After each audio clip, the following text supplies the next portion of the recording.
अब पता है छोटी छोटी चीज़ें होती हैं जो मतलब अगर कोई शेर व शायरी से ताल्लुक़ रखता है तो उसको पता होनी चाहिए। जैसे मिसाल के तौर पर एक लफ्ज़ होता है ना नज़र, हम सबको पता है भाई नज़र का मतलब क्या होता है, दृष्टि या विजन या साइट। इसी से नज़रिया बना है तुम्हारा लफ्ज़ नज़रिया, नज़र से नज़रिया, नज़रिया यानी पर्सपेक्टिव या तुम्हारा दृष्टिकोण क्या है या इस चीज़ को लेकर नज़रिया कैसा है वगैरह वगैरह। अब ऐसे एक मिलता जुलता लफ्ज़ है इससे नज़र, नज़र।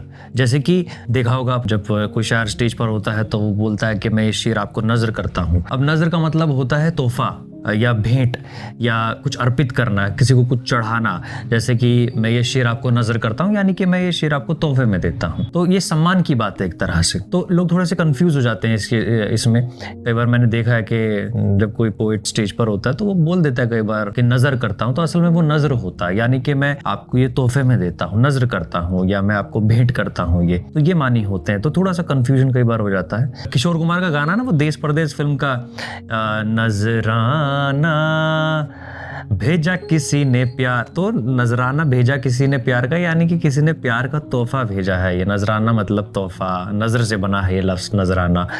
तो ये छोटी छोटी चीज़ें जिनका ख्याल रखना ज़रूरी है।